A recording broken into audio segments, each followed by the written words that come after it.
자, 우리는 잘 아는 것처럼 다들 오감, 5가지 감각을 가지고 있습니다.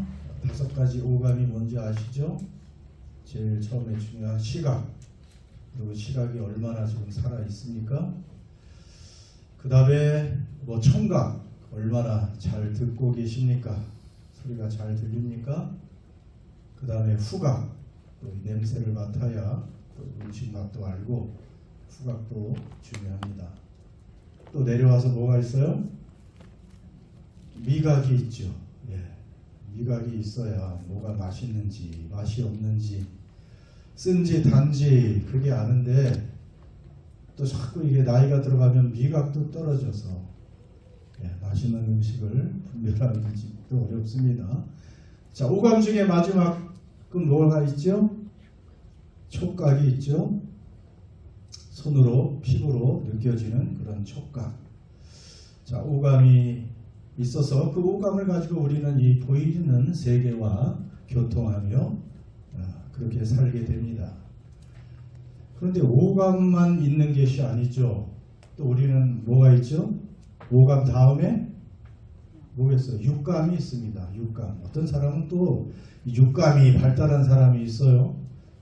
뭔가 육감이 이상한데 이렇게 말하는 사람이 있고, 어느 날 갑자기 어떤 친구가 생각이 나서 전화를 할까 말까 하고 있는데 전화벨이 탁 울리는 경우가 있어요.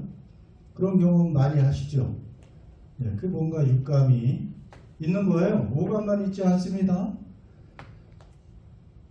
또 길을 건너려고 하는데 갑자기 뭔가 좀 이상해서 아무것도 없는 것 같지만 잠깐 머물러 있는데 차가 고속으로 질주하는 그런 차가 모퉁이에서 돌아오는 경우, 육감으로 뭔가 알고 있는 것이죠. 어떤 사람을 만나서 이렇게 대화를 하고 있는데 그 말이 틀린 것 같지는 않은데 뭔가 저 사람이 지금 거짓말하고 있는 것 같은 그러한 육감이 들 때가 있는데 그게 또 맞아 떨어지는 경우도 많이 있습니다. 그래서 우리는 이 보이지 않는 육감, 또 직관이라고도 하고 예감이라고 하는 것도 사실은 존재해요. 자, 그런데 그뿐이 아니죠. 오감보다 중요한 것이 어떻게 보면 보이지 않는 그 육감이 있다는 것이고, 오감, 육감보다 중요한 것이 있는데 그것이 바로 영적인 감각이고 믿음의 감각입니다. 그래서 오늘부터 이 믿음이 얼마나 중요한 감각이라는 것을 이제 히브리서 11장을 통해서 이제 계속해서 우리가 공부하게 될 것입니다. 여러분, 보이지 않는 것 가운데 중요한 것이 참 많이 있습니다. 여러분 지금 여기에 빛이 보이고 다 여러 가지가 보이지만 공기가 보이지 않죠. 여기 산소가 보입니까? 안 보이지만 이 산소가 없으면 여러분 몇 분 후에 여기에 계실 분이 없습니다. 그렇게 중요한 것이 있지만 우리 눈에 보이지 않아요. 그러나 우리는 자연스럽게 이 산소를 호흡하면서 살게 되죠. 보이지 않는 게 참 중요합니다. 이 믿음은 그러면 영적 감각인 믿음은 어떤 기능을 하는 것일까? 오늘 1절에서 3절의 말씀을 보면 믿음은 잘 우리가 알고 있어요. 바라는 것들의 실상이고 보이지 않는 것들의 증거니 선진들이 이로써 증거를 얻었느니라. 거기까지만 하죠. 좀 말이 어렵기도 해요. 그래서 공동번역, 이 번역서를 이거 쭉 보다 보니까 공동번역이 제일 이 부분에서 잘한 것 같아요. 똑같은 번역을, 믿음은 우리가 바라는 것들을 보증해주고 볼 수 없는 것들을 확증해줍니다. 옛사람들도 이 믿음으로 하나님의 인정을 받았던 것입니다. 조금 더 좀 쉽게 다가오죠? 마찬가지로 어려운가요? 또 조금 더 봅시다. 믿음의 감각이 얼마나 중요하냐면, 믿음은 바라는 것의 실상이요. 그냥 개정을 주로 많이 쓰니까 이게 무슨 말인지 알아야 되겠죠. 실상이 뭘까요? 실상은 그 원어 그릭을 보니까 히포스타시스, 뭐뭐 아래 서다, 그런 직역하는 그런 의미가 있는데 정확한 당시의 의미로 보장된 합의 아래 서 있는 것, 두 사람이 어떤 합의를 해서 어떤 보장을 하고 있는 것, 또 다른 말로 소유권 증서를 의미하는 거예요. 실상이라는 건 소유권 증서. 그 영어로도 지금도 타이틀 디드라고 지금도 법적으로 뭐 집을 매매하고 그럴 때 여러분이 타이틀 디드라는 것을 소유하고 있습니다. 그게 소유권 증서예요. 땅 문서고 집 문서고.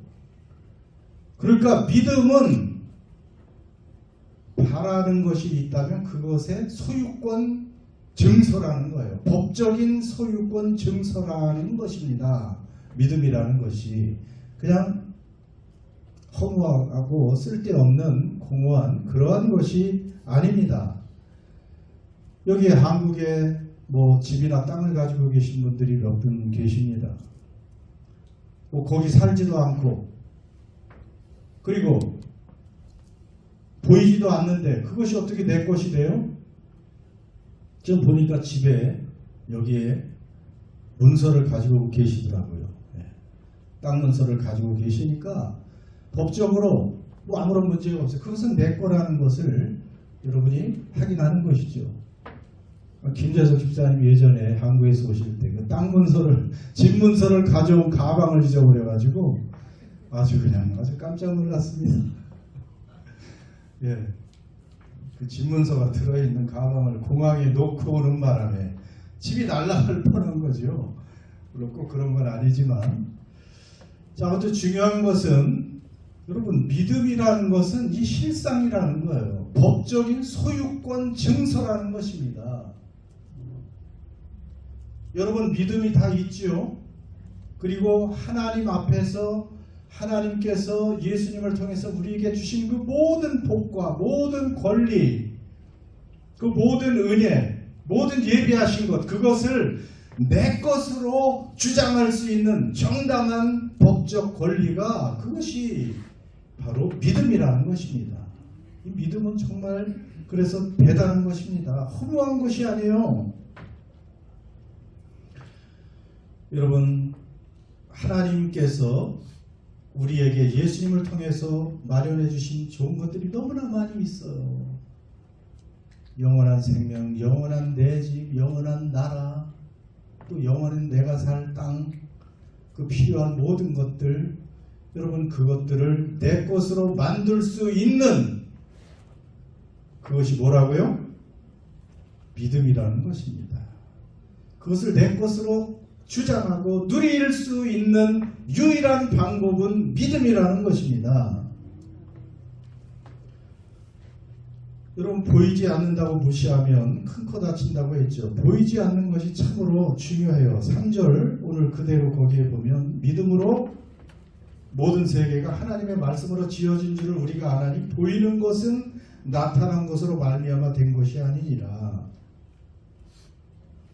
우리가 눈에 보이는 이 수많은 것들, 하늘과 땅과 뭐 산과 이 모든 것들 대단히 중요해 보이지만 아무것도 없었는데 하나님께서 아무것도 없는 그 무에서, 오늘 정말 이미영 권사님 어떻게 또 예언하고 기도를 했네. 무에서 유를 창조하셨죠. 아무것도 없어. 보이질 않았어요. 그런데 그 보이지 않는 하나님께서 창조하신 거예요. 그러니까 오늘 말씀대로 보이는 것은 그냥 나타난 것으로 말미암아 된 것이 아니고 보이지 않는 하나님에 의해서 그렇게 이루어진 것이다. 그러니까 보이지 않는 하나님, 보이지 않는 세계가 더 중요하다는 것을 알려주고 있습니다. 여러분 그래서 오감이나 육감을 넘어서 우리는 이 믿음의 영적 감각을 통해서 이 보이지 않는 세계, 보이지 않는 하나님과 계속 교통하면서 더 큰 세계로 들어가고 더 큰 우주와 더 큰 은혜 아래 우리가 살아갈 수 있다는 것입니다. 그냥 오감만 아는 사람들은 그냥 이 땅의 것만 눈에 들어오고 이 땅의 환경에 의해서 왔다 갔다 하지만 흔들거리고 울고 웃지만, 그러나 믿음의 감각을 가지고 보이지 않는 영이신 하나님, 우주에 충만하신 하나님이라고 했잖아요. 무소부지하신 하나님의 뜻은 영이신 하나님, 우주에 충만하신 그런 하나님이십니다. 그리고 그 하나님께로 들어가는 문을 열어주는 것이 믿음이고, 그 문을 열고 들어가서 하나님이 예비하신 그것에 있는 모든 것들을 나의 것으로 주장하고 나의 것으로 만들고 누리게 하는 그 모든 것이 바로 믿음이라는 것입니다. 그래서 2절에 보면 선진들이 이로써 증거를 얻었느니라, 이런 믿음을 가지고 살았던 옛사람들도 이렇게 하나님의 인정을 받았다. 공동번역에 의하면 옛사람들도 이런 믿음을 가지고 살아서 또 하나님의 인정을 받았다는 것입니다. 믿음의 감각은 참으로 중요합니다. 여러분은 믿음이 있죠? 믿음이 있습니까?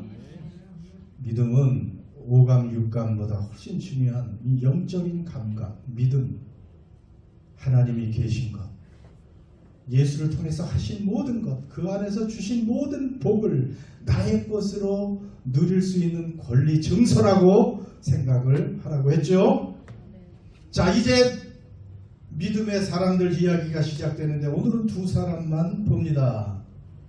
4절 같이 읽습니다. 시작. 믿음으로 아벨은 가인보다 더 나은 제사를 하나님께 드림으로 의로운 자라 하시는 증거를 얻었으니 하나님이 그 예물에 대하여 증언하시니라. 그가 죽었으나 그 믿음으로써 지금도 말하느니라. 여러분, 아벨이라는 이름 기억하십니까? 참 중요한 이름입니다. 아벨 하면 이상하게 아름답고도 슬픈 그러한 이 감정이 떠오르죠. 아벨. 자, 아벨의 이야기가 사실 창세기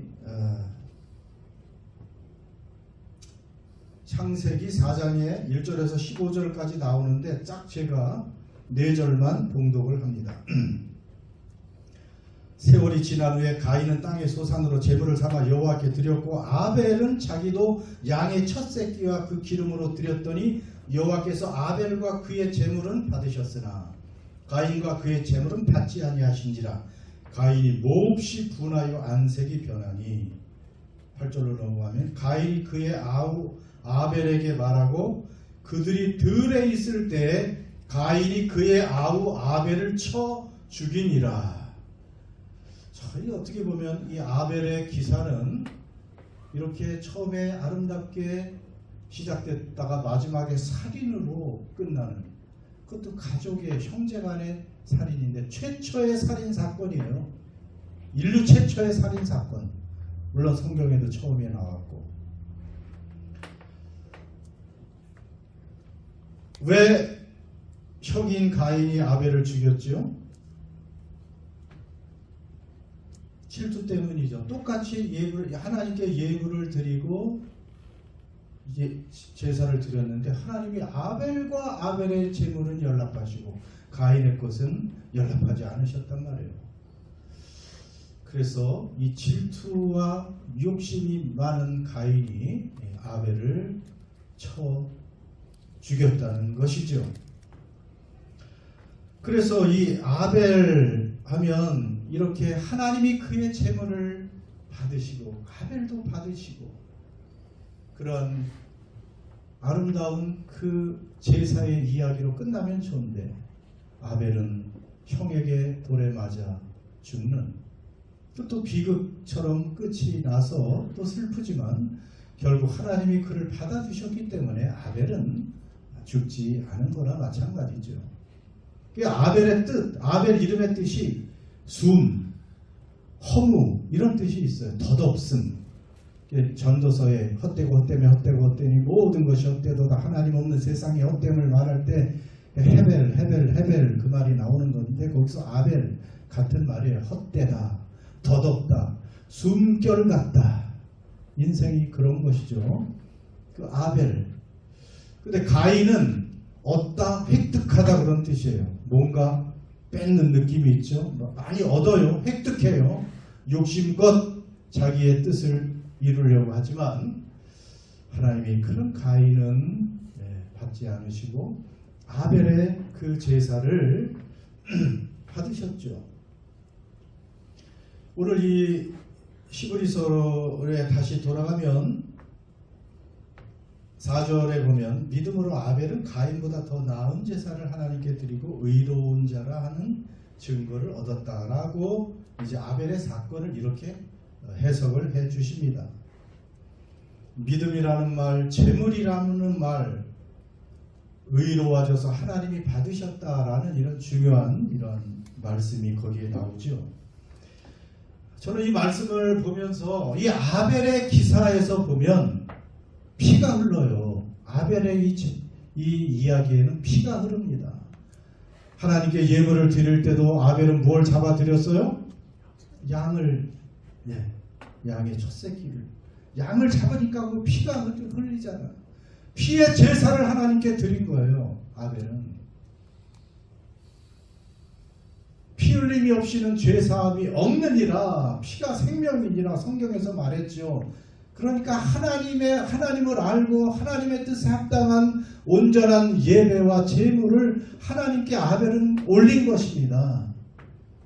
그리고 그 자신도 또 형에게 맞아서 자기 피를 흘려 죽지요. 어떻게 보면 하나님은 아벨의 제물과 아벨을 받으셨다고 말한 것처럼 아벨 자신도 받으셨죠. 여기서 우리는 그 피를 흘리는 아벨의 사건에서 예수님을 볼 수가 있습니다. 예수님도 어린 양이 되셔서 피를 흘리셨죠. 그리고 예수님도 사람들에게 죽임을 당하셨고 그 자신이 피를 흘리셨습니다. 어린 양으로 완전한 제물이 되셔서 그리고 죽임을 당하시면서 피를 흘리시는 예수님을 우리는 아벨의 제사에서 볼 수 있습니다. 그러므로 그분을 통해서 성소의 휘장이 위에서 아래로 찢어지고 갈라져서 하나님께로 가는 길이 열렸다는 것을 여러분 아벨의 제사에서 우리는 볼 수가 있게 됩니다. 그래서 우리는 오늘도 믿음의 제물로 믿음의 제사로 하나님께 나아갈 수가 있는 것입니다.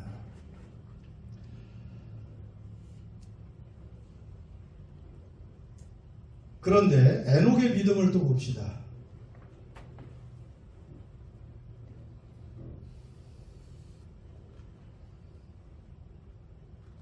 에녹의 믿음 5절로 넘어갑니다. 에녹 같이 읽습니다. 시작. 믿음으로 에녹은 죽음을 보지 않고 옮겨졌으니 하나님이 그를 옮기심으로 다시 보이지 아니하셨느니라. 그는 옮겨지기 전에 하나님을 기쁘시게 하는 자라는 증거를 받았느니라. 아멘.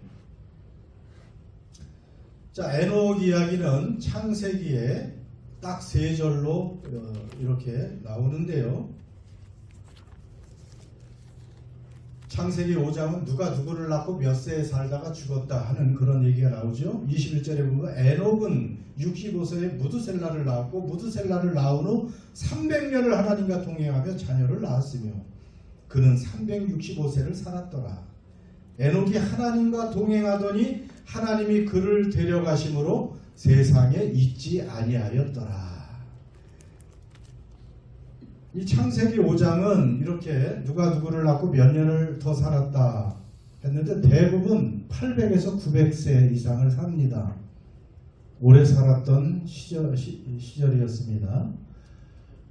그 에녹의 아들 무드셀라, 우리가 퀴즈 시간에 자주 말하죠. 이 세상에서 가장 오래 산 사람이 누굽니까? 무드셀라. 몇 살? 969세. 최고 오래 산.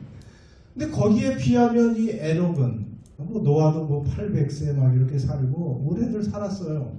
에녹은 365세 반밖에 못 산 거예요. 중년에 사라진 것입니다.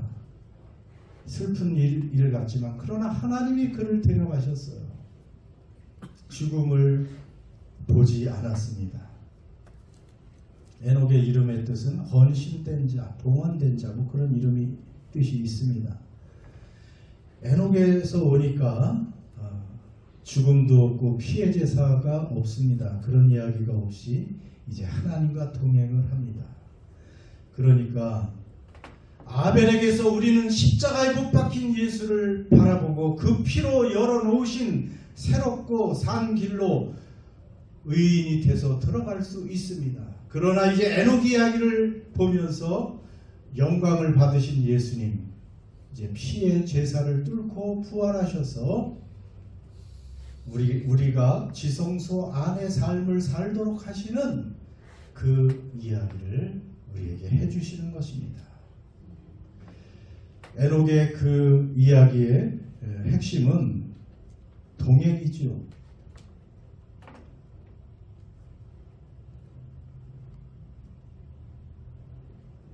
(365년을) 사실은 하나님과 동행을 했다. 동행했다는 게 뭐예요? 함께 하나님과 걸어갔다는 것입니다. 하나님과 함께 계속해서 친밀한 교제 가운데 교제하며 대화하며 살아갔다는 것입니다.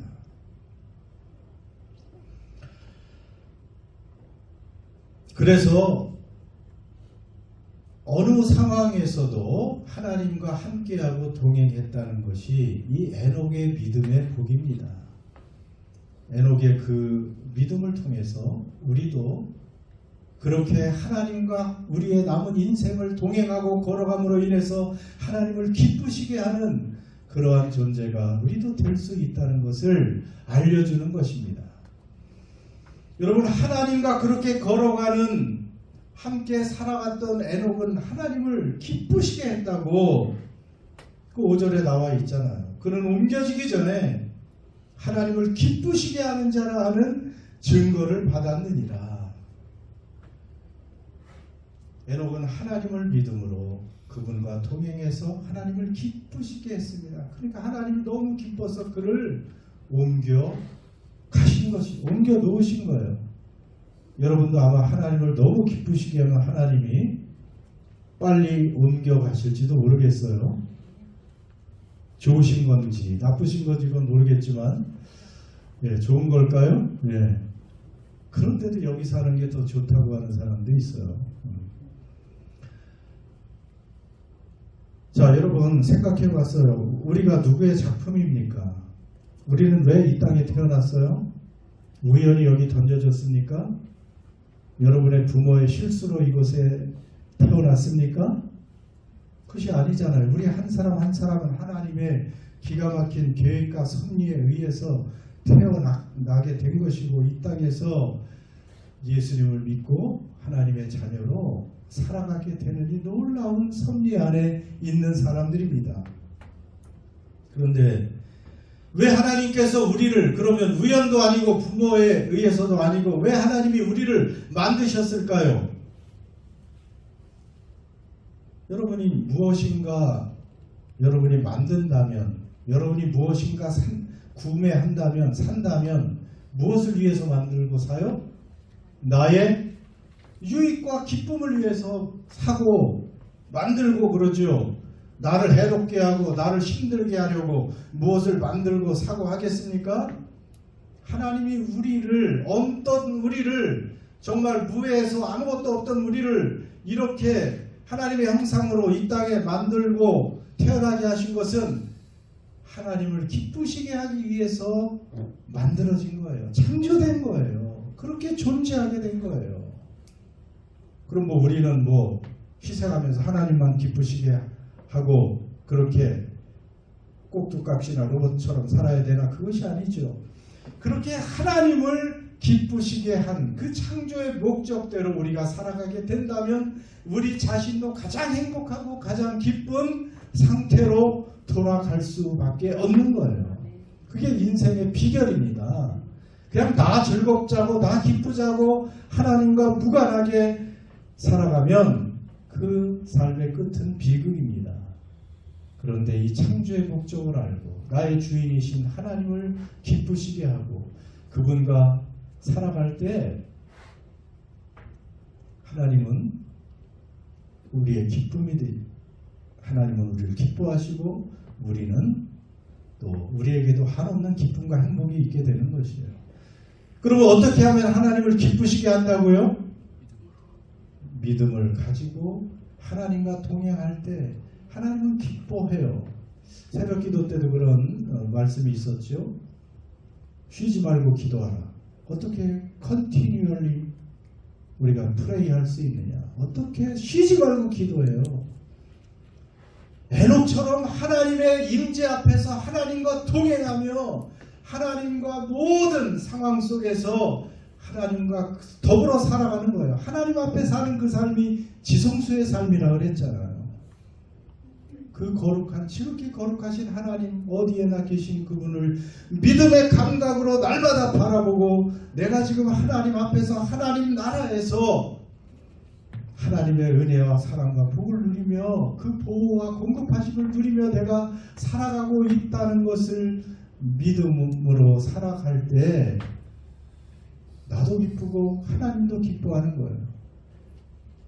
그러니까 쉬지 말고 기도하라는 뜻도 하나님과 쉬지 말고 하나님을 기억하고 하나님을 의식하고 하나님과 교제하고 하나님과 대화하고 우리가 좋은 상황을 만나든지 힘들고 어려운 상황을 만나든지 하나님과 대화할 수 있는 그러한 삶. 그것이 하나님과 동행입니다. 믿음으로 에녹이 하나님과 동행을 하니까 하나님이 너무 기뻐하시고 그를 하나님이 옮겨가셨잖아요. 세상에서 역사상 죽음을 보지 않고 옮겨간 두 사람이 있으니 바로 에녹과 또 한 사람은 누구예요? 엘리야 선지자도 죽음을 보지 않고 정확히는 불말과 불수레의 허위 가운데 회오리 바람으로 올려갔죠. 여러분, 하나님은 그것을 원하십니다. 이제 믿음으로 예수님의 그 피의 제사를 통해서 아벨처럼 지성소로 들어갈 수 있고 하나님 앞에 살 수 있는 그 특권을 얻은 의롭게 된 우리들은 이제 에녹처럼 그 지성소에서 하나님과 함께 계속되는 동행의 삶을 살 때 하나님 기뻐하십니다. 너무 자주 우리 하나님 잊어버리죠. 그냥 이 세상 보면 우리 오감이 너무 발달해서 차라리 눈이 좀 잘 안 보이고 귀가 잘 안 들리고 이런 오감이 뚝 떨어지면 그래서 어떻게 보면 이 장애인들이 참 이 육감도 발달되어 있고 믿음이 좋은 경우도 많아요. 근데 우리는 너무 그냥 이 세상에 화려한 것들이 너무 많이 눈을 자극하고 귀를 자극하고 막 오감을 자극해서 이 영적 감각, 믿음의 감각을 잊어버리게 해요. 눈에 보이는 게 다처럼 그거는 잠깐 있다 없어질 것들인데 여기 너무나 많은 관심과 시간을 인생을 허비하는 경우가 너무나 많이 있어요. 믿음의 감각, 이 영적 감각을 제발 올리기를 바랍니다. 그래서 에녹처럼 살아가기를 바랍니다. 그런데 안타깝게도 그렇게 생각해요. 사람들이 아니 어떻게 에녹처럼 살아? 아니 어떻게 에녹처럼 360년을 하나님과 어떻게 매일 동행하고 어떻게 매일 하나님을 기쁘게 해? 그것은 불가능해. 우리는 과연 그럴까요? 근데 하나님은 아벨을 넘어 에녹의 동행을 오늘 바라시고 계신데요. 우리가 에녹처럼 살 수 있다는 증거가 있습니다. 그 증거가 뭐냐 하면 누가복음 7장 28절. 자, 찾았어요? 같이 읽습니다. 시작. 내가 너희에게 말하노니 여자가 낳은 자 중에 요한보다 큰 자가 없도다. 그러나 하나님의 나라에서는 극히 작은 자라도 그보다 크니라. 참 이게 대단한 예수님의 평가예요. 자, 예수님이 지금 역사적인 인물을 평가하고 계십니다. 예수님의 평가는 정확하죠. 자, 모든 사람들 가운데 여자가 낳은 자라는 말은 모든 인간은 여자를 통해서 태어났죠. 아담 빼고는 그 후의 후손들은 다 여자를 통해서 났어요. 그러니까 모든 인류 중에 모든 인간 중에 누가 제일 큰 자라고 지금 말씀하고 있어요? 요한보다 큰 자가 없도다. 세례 요한 참 대단한 사람이잖아요. 예수님의 길을 예비한 세례 요한이 지금까지 그 앞에 얼마나 무수히 훌륭한 사람이 있었습니까? 다윗도 모세도 아브라함도 뭐 선지자 사무엘도 이사야 예레미야 이런 위대한 예언자들 왕들이 있었는데 야, 그 지금까지 태어난 모든 사람 중에 누가 가장 위대하다고? 세례 요한보다 큰 자가 없다. 키가 크다는 게 아니고 가장 위대한 사람이라는 거예요. 그런데 놀랍게 그 다음에 그러나 하나님의 나라에서는 극히 작은 자라도 그 요한, 세례 요한보다 큰 사람이다. 우리가 지금 믿음으로 하나님 나라로 옮겨졌어요? 안 옮겨졌어요? 옮겨진 사람들이라고 했습니다. 우린 하나님 나라에 기록된 사람들이에요. 가장 나는 보잘것없는 존재 같아 해도 그 사람이 누구보다 큰 사람이라고요? 요한보다도. 근데 요한이 커요? 에녹이 커요? 그럼 요한이 위대해요? 에녹이 위대해요? 당연히 요한이죠. 그래서 여러분 마지막 보이죠? 챕터 다음을 넘기면 수학적으로 큰 쪽에 이 표시를 하잖아요. 에녹과 세례 요한 중에 누가 커요? 세례 요한이 당연히 크고 세례 요한과 하나님 나라의 가장 작은 자 우리 같은 사람 누가 커요? 하나님 나라의 가장 작은 자. 우리의 신분이 이렇게 바뀐 거예요. 자, 그러면 에녹이라고 우리보다 좀 못한 에녹이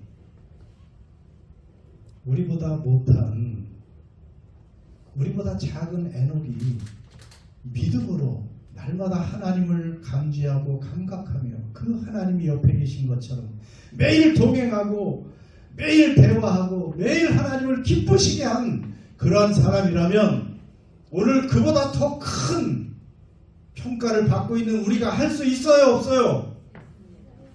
할 수 있습니다. 믿습니까? 우리도 영적 감각으로 날마다 하나님을 의식하고 바라보고 감사하고 기뻐하고 우리 인생 걸어갈 때 남은 삶을 주님과 대화하고 주님과 논의하고 우리의 큰일 작은 일 하나님과 의논하고 이렇게 살아갈 수 있다는 것입니다. 할 수 있습니다. 우리는 더 위대한 인물들이기 때문입니다. 말씀을 마칩니다. 우리는 아벨처럼 예수님의 어린 양의 피를 의지해서 우리의 공이 아니에요. 우리는 정말 부족하고 형편없는 그런 존재였지만 자격 없지만 그 어린 양의 피값으로 하나님께 당당하게 나아갈 수 있는 사람들이고 우리는 에녹처럼 이제 그 열려진 지성소에서 하나님의 자녀로 날마다 하나님과 교제하면서 하나님을 기쁘시게 하고 우리 안에도 기쁨이 충만한 그러한 인생을 살아갈 수 있는 사람들입니다. 그저 오감만 즐겁게 하려고 우리가 살지 마시고 믿음의 영적 감각이 점점 자라서 이런 에녹의 기쁨을 누리는 저와 여러분 되시기를 주의 이름으로 축원합니다. 기도합시다.